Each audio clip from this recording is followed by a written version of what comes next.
जिए लतीफ़ नौ न्यापू प्रोग्राम सां मां बीना श्रृंगी अवां जी ख़िदमत में हाज़िर आहियां। सिंधी एकेडमी दिल्ली तरफ़ां सिंधी साहित्य जा सारथी उनवान तहत ॾाढ धणी मेंगराज गुरनाणी ते क़ौमी सेमिनार मुनक़िद कयो वियो।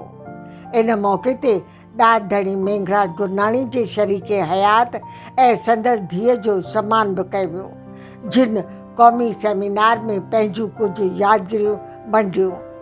क़ौमी सेमिनार जी कंपेयरिंग मीनू प्रेमचंदाणी कई। बीना श्रृंगी की नोट पेपर पेश कयो। अब असां की नोट पेपर जी वीडियो रिकॉर्डिंग वंडे रहिया आहियूं।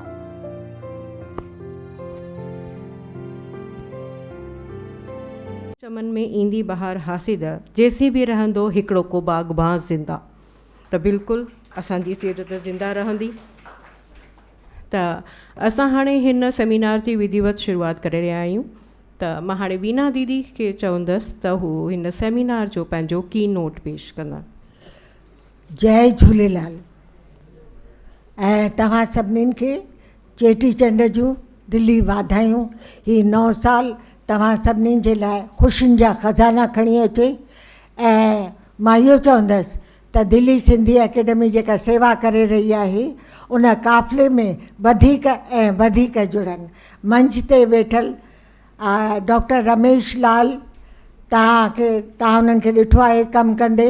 ऐं असांजा अॼु जा जेके मुख्य महिमान आहिनि डॉक्टर जगदीश शर्मा जिन ऐं हीरो ठाकुर, जेके मूंसां गॾु ऑल इंडिया रेडियो में बि हुआ ऐं असांजा सीनियर कलीग रहिया। त गॾु कमु करण जो अलॻि अलॻि प्लेटफॉर्म ते साहित्य जिते मौक़ो मिलियो। मां वधीक वक़्तु न वठी करे पंहिंजे जेको आहे अॼु जे हिन मौक़े ते जेको की नोट पेपर लिखियो आहे उहो अव्हां सां वंडणु चाहींदसि। जिए लतीफ़, जिए शाह सचल सामी जी ॿोली। सिंधी अकादमी दिल्ली तरफ़ां दहलीअ जे साहित्यकार मेंगराज गुरनाणी ते पंहिंजो की नोट पेपर पेश कंदे संदसि मुख़्तलिफ़ पहलुनि ते नज़रसानी कंदे साहित्यकार ऐं नाटक वारे मौज़ू ते रोशनी विझंदसि। सेमिनार जो उनवान साहित्यकार ऐं नाटक नवीस में मां न्यूज़ कास्टर करे जेको आहे तौर बि संदसि ज़िक्र करणु पंहिंजे की नोट पेपर में चाहींदसि। तॾहिं गुरनाणी जे फ़न ऐं फ़नकार वारे मौज़ू सां मां इंसाफ़ करे सघंदसि। मुंहिंजी पहिरीं मुलाक़ात गुरनाणीअ सां हिकु न्यूज़ कास्टर तौरु थी ऐं कच्छ भुज आकाशवाणी केंद्र तरफ़ां संदसि पिता भगत शमन गुडी जे नाले खां ऑल इंडिया रेडियो जे पॾई नशरियात में कमु कंदे ॼाण पई जो असां पॾई नशरियात तां लोक फ़न भगत वग़ैरह इहे नशर कंदा हुआसीं। त भगत शमन गुडी जी असांखे तॾहिं ॼाण पई ऐं पोइ मालूम थियो त गुरनाणी जेके आहिनि से भगत शमन गुडी जेके भगत हुआ उन्हनि जा सुपुत्र आहिनि। गुरनाणी आकाशवाणी भुज सिंधी प्रोग्राम जे अनाउंसर तौर ते बि उन जे उहिदे ते कमु कयो। मेंगराज गुरनाणी जे नाटककार वारे पहलू जी एतिरी ॼाण शुरूअ में मूंखे कान हुई। अॻिते हली संदसि ॿिया पहलू नाटककार ऐं अदबी पहलू उजागर थिया। शाइर तौर बि दिल्ली सिंधी एकेडमी जे क़ौमी मुशाइरे में शिरकत सां इहो पहलू गुरनाणी जो मुंहिंजे अॻियां आयो ऐं फ़न ऐं शख़्सियत सां जुड़ी वियो जेको आहे। श्री राम आर्ट ऐं कल्चर सेंटर मां नाटक ऐं अदाकारी जी हिन तरबियत बि वरिती ऐं नाटक कलमबंद बि कया। कुझु नाटक दिल्ली, मुंबई ऐं ॿियनि हंधनि ते पेश कया। बाबा नेमराज स्कूल जे ॿारनि खे नाटक तयारु कराए पेश कया ऐं किन वर्कशॉपनि में ऐं इदारनि सां कंसल्टेंट तौर बि उहे जुड़ियल रहिया। दिल्लीअ में नाटक जे खेत्र सां वाबस्ता जीवन गुरसाणी, हेमराज नागवाणी, लक्ष्मण भाटिया कोमल। हालांकि लक्ष्मण भाटिया कोमल मंच पुठियां स्क्रिप्ट राइटिंग कंदा हुआ, अॻियां कान हूंदा हुआ, पर उन्हनि जी हिकु लेखक जे हैसियत में वाबस्तगी उन्हनि जी रही। ऐं लक्ष्मण भाटिया कोमल जो जनमॾींहुं बि हाणे थी गुज़रियो आहे कुझु ॾींहं अॻु। असांजा सीनियर दिल्ली जा साहित्यकार ऐं तमामु सुठा एकेडमी सां बि जुड़ियल आहे, त उन मौक़े ते यादि कंदे मां हिन सिलसिले खे अॻिते वधाईंदसि। लक्ष्मण भाटिया कोमल हालांकि मंच पुठियां नाटकनि जी स्क्रिप्ट लिखण सां सरगर्म तौरु वाबस्ता हो। मोहिनी विजय, मंजू आसनाणी, आतम तलरेजा, गोपाल पंजवाणी, नानक आहूजा घणेई नाला आहिनि जिन जे नाटकनि ऐं अदाकारी ऐं ड्रामा फेस्टिवल ऐं मंचनि ते पेशकश खे न सिर्फ़ु ॾिसण जो मौक़ो मिलियो पर ओबी रिकॉर्डिंग ज़रिए ऑल इंडिया रेडियो जे परॾेही नशियात में रेडियो रिपोर्टर तौरु वग़ैरह उन्हनि जी ओबी रिकॉर्डिंग करे रिपोर्ट पेश करण जो बि मौक़ो मिलियो। ऐं ॿियनि केतिरनि नाटक नवीसनि जे नालनि उन्हनि जे इंटरव्यू करण ऐं रूबरू मिलण जो बि ऑल इंडिया रेडियो जे परॾेही नशियात करे मूंखे भारत भर जे अलॻि अलॻि शख़्सियतुनि सां मुलाक़ात ऐं इंटरव्यू करण जा मौक़ा मिलिया। मां कुझु नालनि जो ज़िक्र कंदसि। रमेश मेहता छापरू हो, संदसि इंटरव्यू मूं बम्बई आकाशवाणी ते वञी करे कई ऐं कराची मां उहो हो जंहिं पंहिंजी लाइफ जे बारे में नाटकनि जे बारे में तफ़सील सां ॼाण ॾिनी। SP मेघाणी साहब, मदन जुमाणी, श्रीचंद माखीजा ऐं केतिरा ॿिया नाटक नवीसनि काफ़ी जेके आहिनि उहे सरगर्म रहिया। न्यूज़ सर्विस जे इंचार्ज हरिकांत जेठवाणी जे नाटक जे हवाले सां ख़ासि तौरु संदसि हिकु नाटक जो ज़िक्र जेको आहे उहो काफ़ी जेको आहे नाटक जे हवाले सां थींदो रहियो आहे। त मां उन्हनि खे बि यादि कंदसि त मेघराज गुरनाणी खे मूं ऑल इंडिया रेडियो जे परॾेही नशियात में सुबुह शाम न्यूज़ बुलेटिन पढ़ंदे ॾिठो। ईंदे वेंदे दुआ सलाम डॉक्टर मेघराज गुरनाणी सां थींदो रहियो। चहिरे ते मुर्क खां वधीक नेड़ ते घुंज ऐं तनाव ऐं न्यूज़कास्टर तौरु न्यूज़ यूनिट मां नाख़ुशि। टहकनि जी गूंज जो त पराॾो कॾहिं मूं कोन ॿुधो। नशियात दौरान ईंदे वेंदे या स्टूडियो में ईंदा ॻाल्हि ॿोल थींदी हुई त संजीदगी सदन चहिरे ते हूंदी हुई ऐं पंहिंजे उन ड्यूटी सां वाबस्ता रहिया। सुबुह शाम असांजे एक्सटर्नल सर्विस में बुलेटिन पढ़णु ईंदा हुआ। अॻिते हली सिंधी अकेडमी दिल्लीअ जे लिटरी सेमिनारनि, अदबी बैठकुनि ऐं सलाहकार कमेटी जे मेंबर तौरु ऐं कैजुअल तौरु कमु कंदे बि मूं ॾिठो। अदबी पूंजी ऐं संदसि शख़्सियत ऐं नाटकनि ते सेमिनार जे मुख़्तलिफ़ इजलासनि में त अॻिते हली करे तफ़सीलनि जो ज़िक्र ईंदो, पर मां संदसि साहित्य जे बारे में कुझु जेके आहिनि से ज़रूरु जेके हुन जूं कलम ज़रिए हुन जेको पोरियो कयो आहे उन्हनि जो ज़िक्र कंदसि। अदाकारीअ जो फ़न साल 1995 में पब्लिश थियो सिंधी एकेडमी दिल्लीअ तरफ़ां माली मदद सां। ऐं माघ अथई मिंथ जो 1974 यानी 74 में डांस ड्रामा बेस्ड फोकलोर लीला चनेसर ते आधारित जेको आहे। ॾात त आहे ॾंग या शाइरी आहे 1974 में। ऐं 3 नाटक जेके माली मदद सां दिल्ली सिंधी एकेडमी जे उन जा पब्लिश थिया।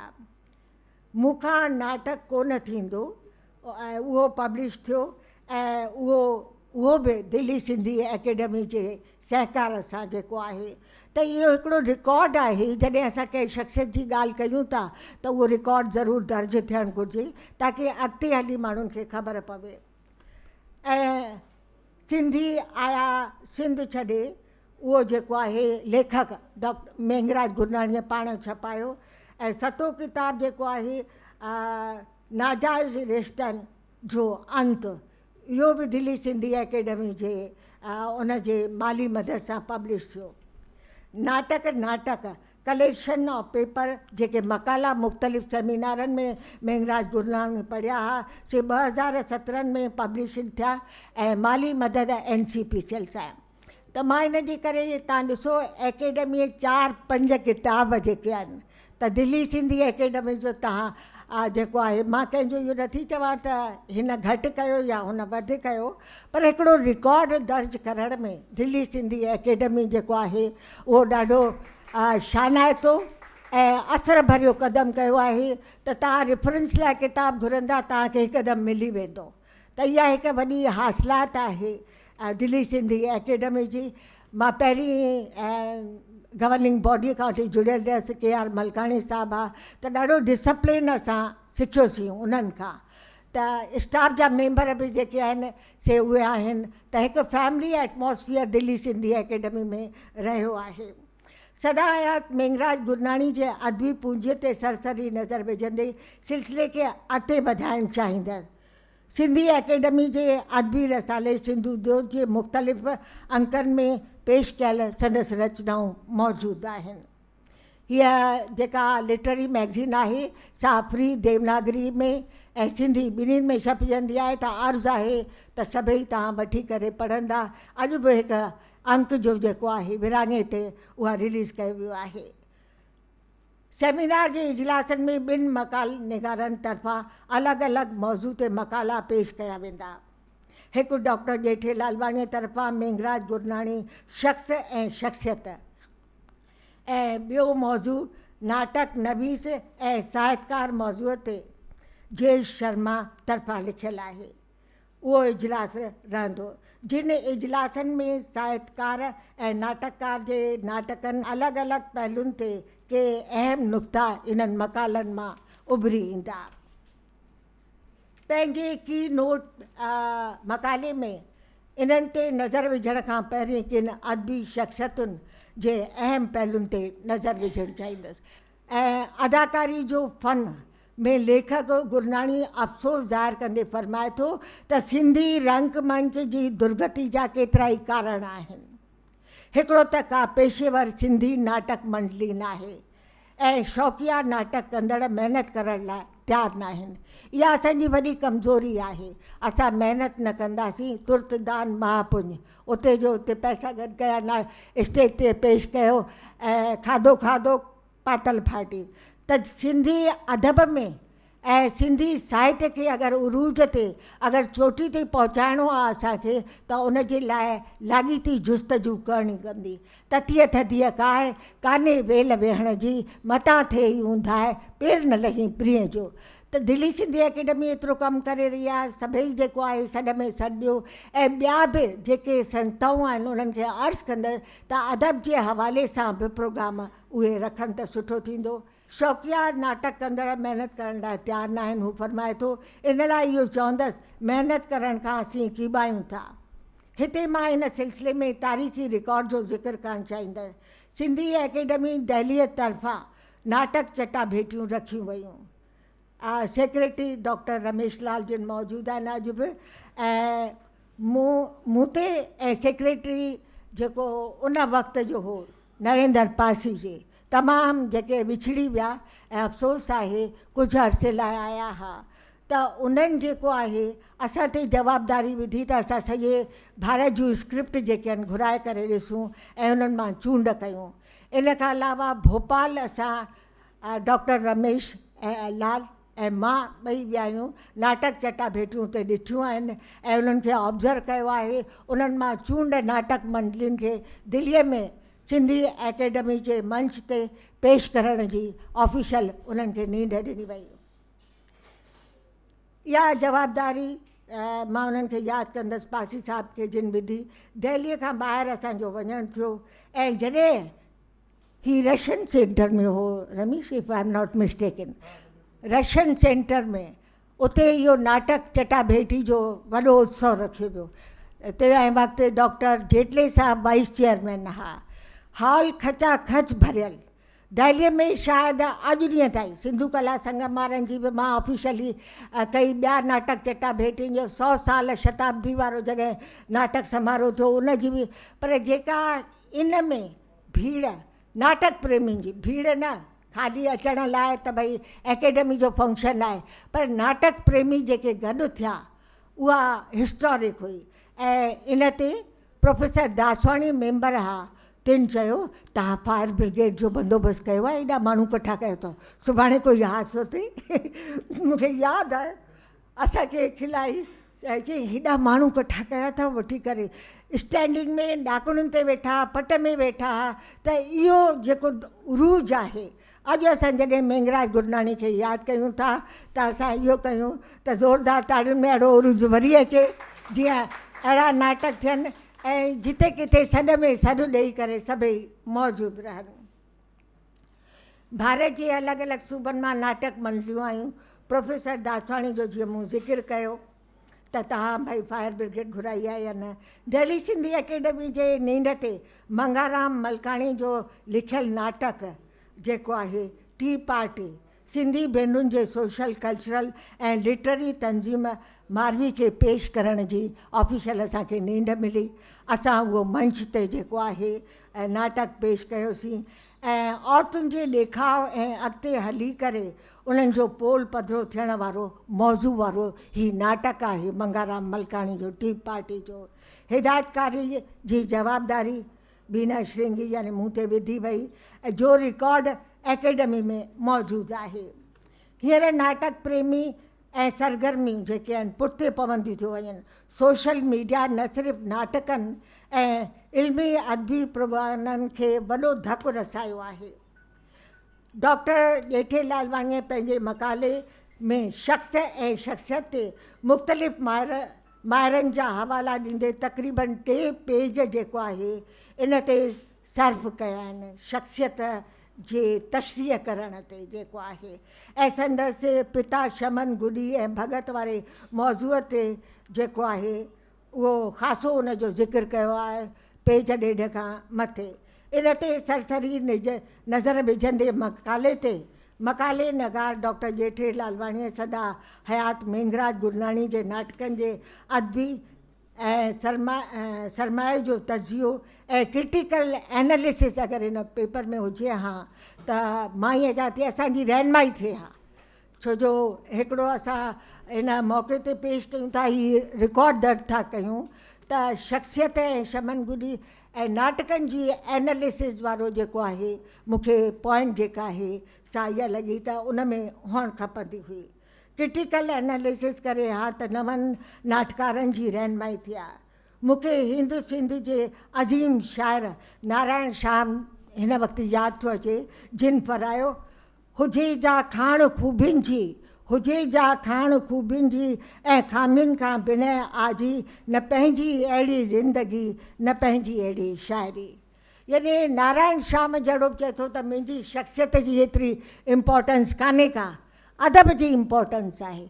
हीरो ठाकुर साहब आहिनि, हिननि त वॾनि वॾनि साहित्यकारनि सां जेको आहे सो सेमिनार बि अटेंड कया, त उन्हनि जो इहो चवणु हो त शख़्सियत खां जेका अहमियत आहे सा साहित्यकार जे अदब जी आहे, त हू क्रिएट छा थो करे। यानी पाण बि हुननि इहो जस पंहिंजे लाइ खणण खां दूरी बढ़ाई आहे। अॼु असां नारायण शाह खे यादि कयूं था छो जो उन्हनि जो वॾो सरमायो असां वटि मौजूदु आहे। सदा हयात गुरनाणी जी ज़िंदगी सिर्फ़ु खूबियुनि जी हुजे त इहो त मुमकिन आहे। हर इंसान में कमियूं पेशियूं जेके रहनि थियूं। दिल्ली में ऑल इंडिया रेडियो में कमु कंदे ऐं सिंधी एकेडमी संदसि इल्मु अदब ऐं मुख़्तलिफ़ पहलुनि खे क़रीब सां मूंखे ॾिसण जो मौक़ो मिलियो। जॾहिं असीं कंहिं साहित्यकार जे शख़्स या शख़्सियत जो ज़िक्र कयूं था त इन पहलूअ ते बि सरसरी नज़र विझणु लाज़मी आहे ऐं उनखां किनारो कशी असां नथा करे सघूं। इत्फ़ाक़ ऐं इख़्तिलाफ़ बि ज़िंदगीअ जा अहम पहलू आहिनि। हर इंसान जे ज़िंदगी में इख़्तिलाफ़ रहंदा आहिनि ऐं इत्फ़ाक़ रहंदा आहिनि। संदसि हिन पहलूअ ते रोशनी विझणु चाहींदसि। सिंधू जोत जे एडिटर तौरु मूं जॾहिं संदसि कविता शामिलु कई, इन मां संदसि पछताव ऐं वहिंवार हुन ख़ुदि उजागर कयो आहे पंहिंजो। संदसि शकी सुभाउ हुन ख़ुदि इन खे उजागर कयो ऐं रेडियो तकरारनि या अदबी हवाले सां किन वाक्यनि जो ज़िक्र न कंदे, घणेई ॻाल्हियूं ख़बर आहिनि उन्हनि जो मां ज़िक्र न कंदे संदसि कविता जा बंद पेश करणु चाहींदसि, जंहिंमां संदसि ज़िंदगीअ जे पछाड़ीअ वारे ॾाके ते हुनखे पछताव जो अहसासु थिए थो ऐं उहा कविता हुन लिखी आहे। इहा हुनजी मुंहिंजे भाउ में नीरू आख़िरी आहे शायदि कविता जेका ऐं लेटेस्ट सिंधु जो जे इशू में छपियल आहे। उनवान वारी शर्मसार उन कविता जो उनवान आहे ऐं मां उहा उनवान वारी कविता अव्हां जे आॾो पेश करणु चाहींदसि। शर्मसार। मां सचपच शर्मसार आहियां। हू लिखे थो, मां सचपच शर्मसार आहियां, पंहिंजो पाण खां बेहद शर्मसार आहियां।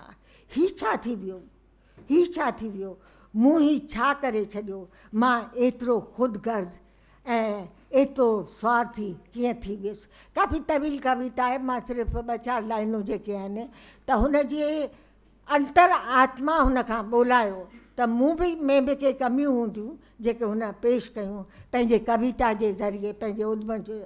तवील कविता आहे जंहिंमां संदसि पछताव नज़र अचे थो, संदसि ज़िंदगी में के अहिड़ा वाक़िया बि थिया आहिनि जिन खे पासीरो कंदे सिलसिले खे मां अॻिते वधाईंदसि। दिल्ली जे साहित्यकार परम अभिचंदाणी जा नाटक जे बारे में राया वंडणु चाहींदसि। नाटक चैलेंज ऐं एक्साइटमेंट पैदा कंदा आहिनि, इन जो अंदाज़ो लॻाए सघिजे थो। नाज़रीन रंगमंच ते ॾिसंदा तीअं ई हुननि खे महसूसु थींदो इन्हनि में कहिड़ो किरदारु आहे जेको कमीणो आहे। हाणे उहो ॾाढी बोल्ड लिखंदा हुआ परम अभिचंदाणी, पर हाणे किताब जे बैक ते लिखियलु आहे त मां उहे लफ़्ज़ एज़ इट इज़ जेके आहिनि शॉर्ट करे जेको आहे उन्हनि जो तासरात ॾिना आहिनि। किताब जे बैक कवर ते हुननि लिखियलु आहे त ज़हीन ऐं बेतर्स बि जेको पंहिंजे ई भाव ॿोध जे ॿार में हेठि दॿिजे थो रहे। मूंखां नाटक कोन थींदो, परम अभिचंदाणी जा तासरात जेके मूं अव्हां सां वंडिया। हिते मां सिंध जे मुमताज़ महर जा बि संदसि नाटक जे बारे में तासरात वंडणु चाहींदसि। मेघराज गुरनाणी जो नाटक, नंढिड़ो नाटक, सिर्फ़ु के ओञाण सिंधीअ में हेल ताईं लिखियल तजुर्बाती नाटकनि में मुनफ़रिद हैसियत रखे थो। हाणे मुमताज़ महर अहिड़ो लेखक हो जेको लक्ष्मण भाटिया तां बि पुठिते न हटंदो, काफ़ी सभिनी जूं चिथड़ियूं लाहींदो। तव्हांखे ख़बर आहे त उन तरफ़ां इहो सर्टिफिकेट ॾियणु त तंहिंजी माना त हुन खे मौज़ूअ अपील कयो। शाइर अर्जुन हासिद जेको हिन जे बारे में लिखियो आहे नाटक ते किताब जे रद अमल तौरु, मां उहो पेश कंदसि। अर्जुन हासिद अहमदाबाद जो सीनियर शाइर लिखिया आहिनि त नाटक वणिया मंच ते वरी वरी अचणु घुरिजनि, पर असां वटि हर ॻाल्हि लाइ मेड़ मिंथ करणी पवंदी आहे। यानी ही तव्हां ॾिसो हिकु लेखक जा जेके आहिनि ऐं अगरि जेको स्टडी कंदो उनखे घणेई कुझु इन्हनि लाइनुनि मां माना मेड़ मिंथ करणी पवे थी। चमचागिरी बि निवड़त न्याज़ बि दुनिया आहे सदियुनि खां चिंता कहिड़ी। अर्जुन हासिद ही हुन किताब में हुन जा तासरात आहिनि। ॿियो जंहिंजा तासरात 2 लाइनूं खणी मां पोइ पूरो करणु चाहींदसि पंहिंजे की नोट पेपर खे। लीलाराम रुचंदाणी तमामु जेको सख़्तु हो, कंहिंखे बख़्शींदा कान हुआ, फ्रैंक ओपिनियन ॾींदा। अॼु असां छा आहे त साहित्य में फ्रैंक ओपिनियन खां डिॼूं था, तंहिंजे करे साहित्य जो वाधारो थिए नथो। जिते बि का कमी पेशी अगरि अचे थी असांखे त असां रहनुमाई जे लिहाज़ मां असां पग न लाहियूं त उन जेके असांखे बेइज़्तो करिणो आहे, घटि करिणो आहे, पर पंहिंजा तासरात ढंग सां पेश करे अगरि असां कयूं त सिंधी साहित्य जी इहा वॾी ख़िदमत थींदी। ॿिए तरफ़ लीलाराम रुचंदाणी फरमाए थो, ॾात आहे ॾंग, ॾात आहे ॾंग, मूंखे तंहिं ॾात ॾंगियो आहे। नाटक लधाराम थधाराम लधाराम तुंहिंजे समाजी सियासी ऐं ज़ाती सूझबूझ में ॾिनल ॿुधल आज़मूदनि जो आईनो आहे। छा त सियासी तंज़ आहे, इन में अहिड़ी तरह जो हाज़रीन खां खिलण खां सवाइ उहे रही नथा सघनि। पंहिंजे की नोट मकाले जे पछाड़ीअ में लेखक जे शाइरीअ जो बंदु मां वंडणु चाहींदसि। हू फरमाए थो, दोस्त दुश्मन जो फ़र्क़ु मुश्किल आहे, दोस्त दुश्मन जो फ़र्क़ु मुश्किल आहे, पंहिंजे पाछे पारां डिॼूं पिया पंहिंजे